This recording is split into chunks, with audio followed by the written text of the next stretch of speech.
在陕北的石峁遗址，这座传说中属于黄帝与大禹部族的史前石头城，除了满地用来奠基的长头颅，还有来自江南的良渚玉器。其实还有一样东西一直让我想不明白，那就是傲然伫立在石头城外的神面石柱。终于看到了这个最出名的兽面神人石雕，大眼睛、大嘴巴、大鼻子，就跟良渚玉琮上的神人纹饰是非常像的。它明显是受到了良渚文化的影响。我就纳闷，在黄土高原的最深处，距离大海108000里的干燥内陆，怎么会出现充满南岛语族狂野气息的石柱呢？你仔细看啊，它的石雕面孔和良渚玉琮上的神人兽面纹是不是很像？还有它的雕刻形式，甚至与印尼达雅克人的 Hampaton， 还有纽西兰毛利人的 Popo， 马克萨斯群岛的 Tiki 有着惊人的重合。那么这个石柱上雕刻着怒目圆睁、似人似兽的怪物究竟是谁呢？难道这就是传说中的战神蚩尤吗？答案很可能就藏在汉代的神秘学古籍《龙鱼河图》里。那这本书记载了一个细思极恐的细节：帝伐蚩尤，乃化蚩尤形象以威天下，天下咸为蚩尤不死，八方万邦皆为帖状。也就是说呢，皇帝在斩杀了蚩尤之后呢，为了镇压那些蠢蠢欲动的部落，竟然把蚩尤那张恐怖的獠牙面孔画在了帝国的军旗上，用来威震八方。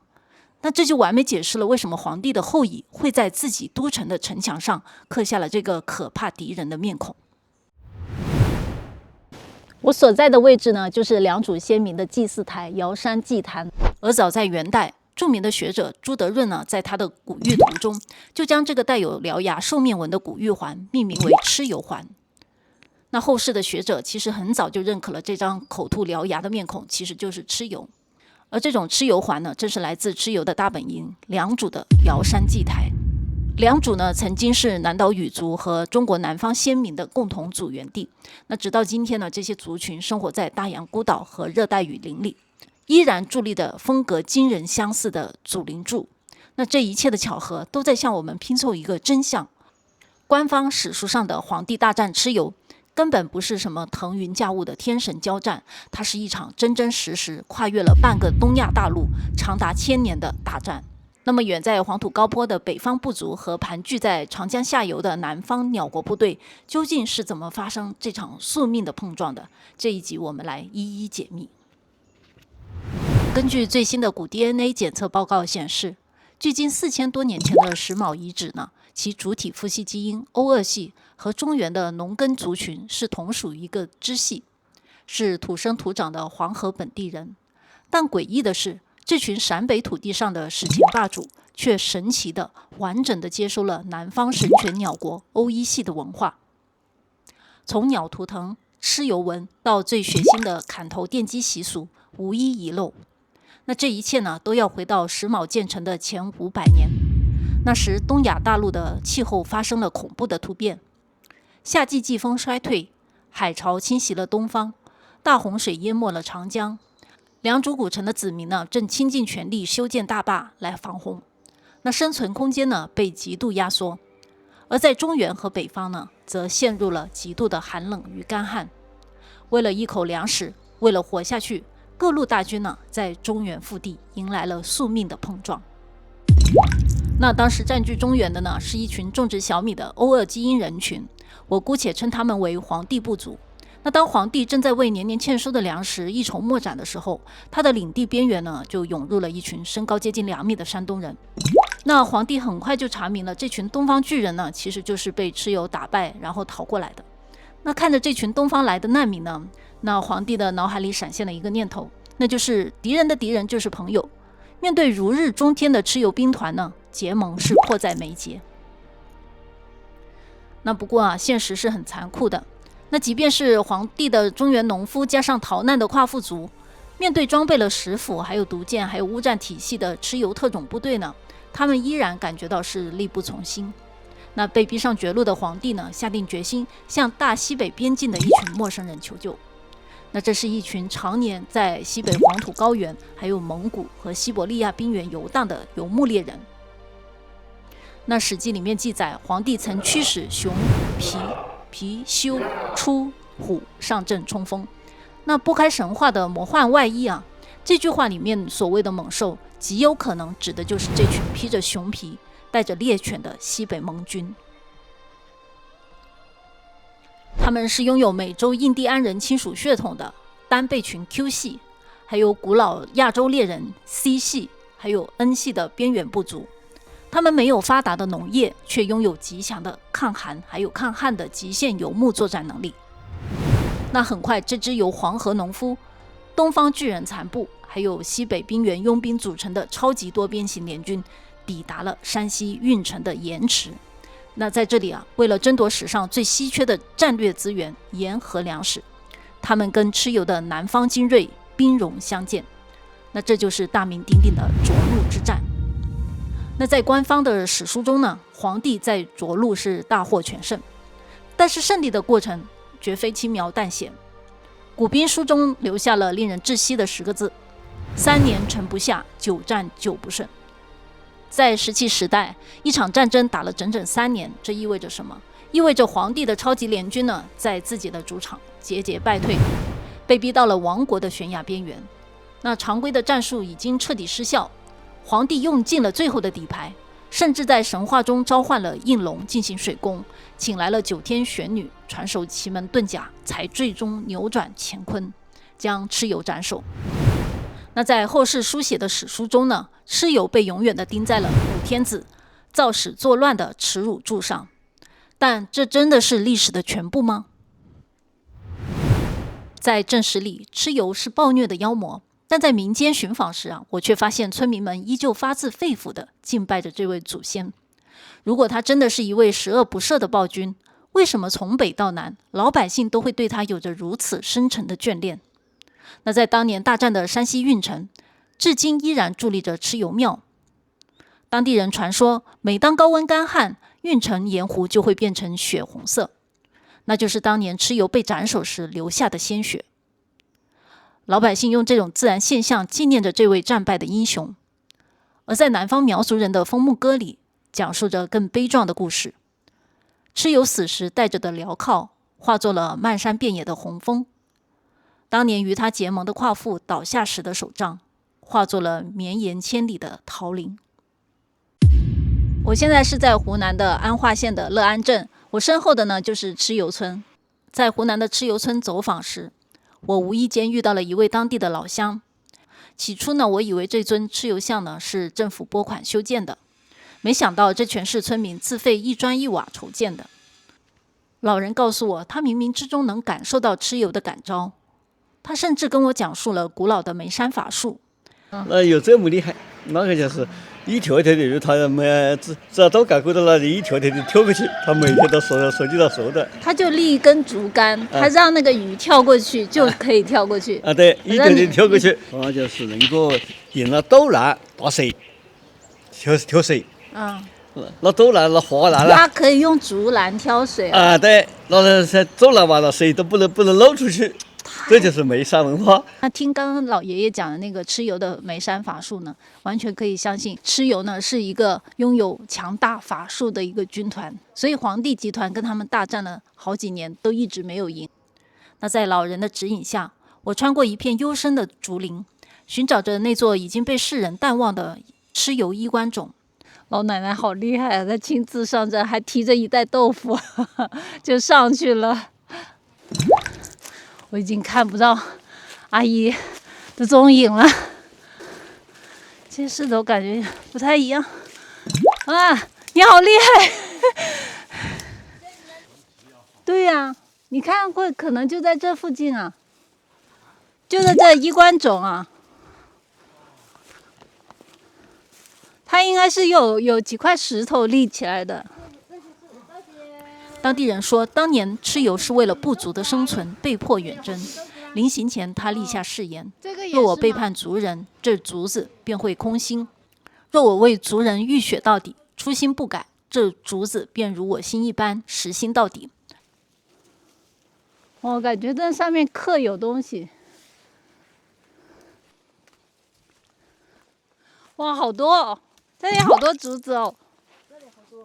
是，那应该是离蚩尤的衣冠冢很近的，都是实心竹。哇，这一般应打到橄榄的就是实心豆啊，过去它没有实心豆了。其他地方都没有哈。这里一看，哦，这是在这个时候。你看这上面感觉像刻了字，但是也看不懂。若是蚩尤时代留下的碑刻呢，我们应该也是看不懂了那个文字。大概知道蚩尤的衣冠冢呢，就是在这一片竹林里面，但具体哪个位置，因为也没有碑刻，所以已经找不到了。太硬了。哦，竹子太硬了，竹子太硬把镰刀砍断了。传说中曾经有人在这里挖出蚩尤当年的兵器，但因为深埋地下太久，兵器在接触到空气的瞬间呢，就化成了灰。兵器虽然化作了尘埃，但在这片实心的竹林里，我相信那股为了生存而战的不屈精神依然活着。既然史书上写的都是黄帝版本的历史，那么关于这场史前大战，有没有属于战败群体，也就是蚩尤部落的版本呢？那么当年成功逃亡亲历这场战争的南岛语族一定知道真相，他们逃去了哪里呢？又是怎么向后代讲述这场战争的呢？在浩瀚的海洋上，我找到了一个最符合蚩尤部落原貌的地方——印尼的尼亚斯岛。那至于有新来的观众提问为什么是在岛上，可以回看我前面几集，每一集都是有关联的，最新的一集都是沿着线索推导的结果。那回到正题，尼亚斯呢，是因为地处偏远的印度洋，他们千年来几乎是与世隔绝，他们身上的基因和5000年前的长江先民是高度同源的，也就是欧耶基因。他们的创世神话呢，更是完整的封印了蚩尤残部战败后的恐惧。那比如在尼亚斯祭司世代传唱的吼吼圣歌中，宇宙的起源就是一场撕天裂地的血战。那传说在太古时代的汪洋中生长着一棵黄金生命树。那在树的最高端呢，是统治上层世界的天空之神洛瓦朗吉，它的化身呢，就是一只巨大的黄金犀鸟。而在树的最深处呢，蛰伏着下层世界的霸主冥神拉图雷达诺，它是一条体型跟山脉一样的深渊巨龙。那这两位天神呢，天生就是死敌。神话呢记载呢，深渊巨龙不甘心被压在树根下，所以疯狂地撕扯生命之树。每当它撞击树根的时候呢，人间就会爆发地震跟海啸。那眼看宇宙即将倾倒，黄金犀鸟从9天之上俯冲下来，那一场史诗级的碰撞就爆发了。那这场仗呢，是打得天崩地裂，但最绝望的结局是他们谁也杀不死谁。飞鸟无法彻底摧毁巨龙，巨龙也无法吞噬飞鸟，于是宇宙被迫达成了一种建立在恐惧跟鲜血之上的恐怖平衡。那当这场大战陷入僵局的时候，黄金树的最顶端，至高神的9个儿子又为了争夺统治权，又爆发了血腥内战。最后呢，9个王子纷纷跌落神坛，流放到人间，也就成为了尼亚斯岛的第一代祖先。那神话听起来是光怪陆离，但如果你拿着它去跟黄帝蚩尤大战的一个历史去对照，你会发现一个巧合，就是鸟跟龙的大战呢，不正是完美对应了蚩尤南方鸟部族跟北方龙族之间的战争吗？那这9个王子呢，极有可能就是蚩尤领导的九黎部落的酋长。那当蚩尤这位将领呢死了以后呢，九黎部落为了争夺王位又爆发内战，这就让黄帝部族有机可乘。最终呢，九黎战败，被永远驱逐出了权力中心，留在内陆的残部呢，历经数千年的演化，融入了后世中原人所说的4夷8蛮7民9魔5戎6狄之中。而逃向海洋的呢，则成为了今天的南岛语族。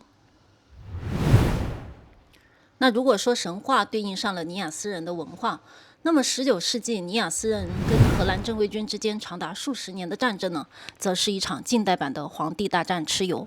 这场战争呢，对于当时装备了近代火器的荷兰正规军来说呢，简直是一场噩梦。而这一切呢，都被早期的欧洲探险家清晰地记载在了考察笔记中。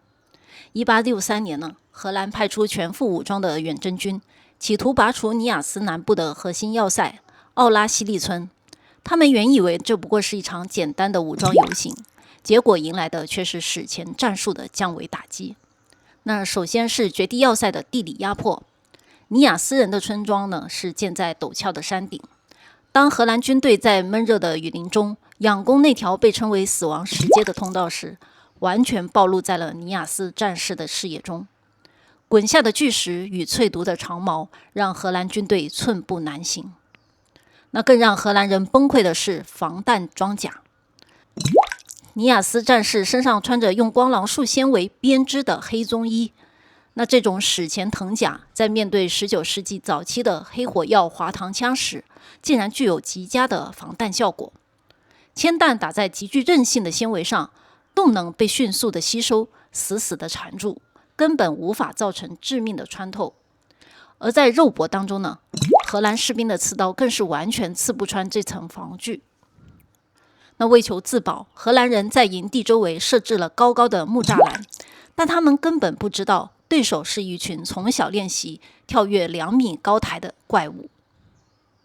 那在夜间突袭中，尼亚斯战士如同幽灵般直接凌空越过2米防线，拔出猎手剑，展开疯狂的斩首行动。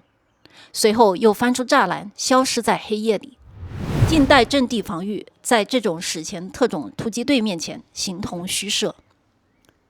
西方人原本以为这是一群毫无纪律的土著，但翻开战报呢，将军们震惊地发现，这根本是一台运转了几千年的军事机器。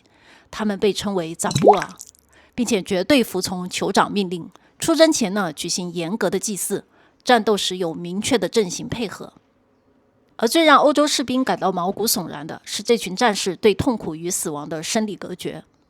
荷兰军方呢多次记载，这群战士呢即使被火枪击中，只要没有当场毙命，他们依然会面带诡异的狂喜，咆哮着向前冲。荷兰士兵在日记里面记载到，他们犹如被恶魔附体。那透过长期的自残式训练，战士的大脑呢会进入恍惚的状态，分泌出极高浓度的内啡肽。他们彻底隔绝了死亡的恐惧，进入了古书中所说的铜头铁额、刀枪不入的狂战士状态。意大利人类学家莫迪利亚尼曾在著作中描绘这场恐怖的心理战。深夜的雨林里突然响起极度低沉的巨型木鼓声和刺耳的号角，接着一群戴着獠牙面具、穿着鳄鱼皮跟黑色纤维甲的半兽人从迷雾中无声杀出。许多年轻士兵在开第一枪前就已经被这种宛如地狱般的景象吓得精神崩溃。这完全和5000年前皇帝大军在涿鹿之野面对南方军团时所经历的那种彻骨恐惧是一样的。那然而历史的车轮是无情的，尽管尼亚斯战士骁勇善战，让荷兰人付出了近半个世纪的血的代价，但是在1863年的最终决战里荷兰人拉来了海军舰炮，在绝对的火炮威力下，奥拉西利村呢被彻底轰平。尼亚斯人呢最终还是败了，这就像极了5000年前皇帝大战蚩尤的最终结局。但在这里隐藏着一个巨大的历史悖论。尼亚斯人呢之所以呢会败，是因为荷兰人手里有枪有炮，这是一场无法逾越的科技降维打击。那么5000年前的蚩尤呢为什么会战败？要知道，在那个史前时代，发明了武兵，掌握了玉石切割技术，甚至已经摸到了青铜器制造门槛的是蚩尤的部队。那在武器装备上，蚩尤才是那个拥有科技降维打击优势的人呢。那既然兵器不如人，皇帝到底是靠什么击败了这个如同恶魔般的史前特种部队呢？那如果史前时代真的存在一种比刀斧更锋利、维度更高的终极武器，那只能是谋略与诡计。那《山海经》里面记载了4个字，应龙蓄水。那什么是应龙呢？那根本不是天上飞的怪兽，而是皇帝联军在蚩尤城上游截断了河流，筑起高坝的代号。当水势达到顶峰，他们掘开堤坝，狂暴的洪水夹杂泥沙，瞬间吞没了蚩尤的防线。穿着厚重纤维甲的南方战士呢，在泥泞中是寸步难行的。高大的夸父巨人也被洪流冲散。那这对应了尼亚斯神话的深层恐惧。那条与兴风作浪的巨龙就是皇帝联军，也是那场灭顶水患的罪魁祸首。最后，皇帝联军斩下了蚩尤的头颅。主帅一死，九黎部落9位酋长内讧相争，而那支支持蚩尤部落的夸父族呢，向东溃逃，最后活活渴死在史前大旱的逃亡路上。那这就是神话里夸父逐日的残酷真相。黄帝部族虽然在初期的武器与体格上不占优势，但他们有权谋，这或许正是上武神权至上的南方国家所欠缺的软肋。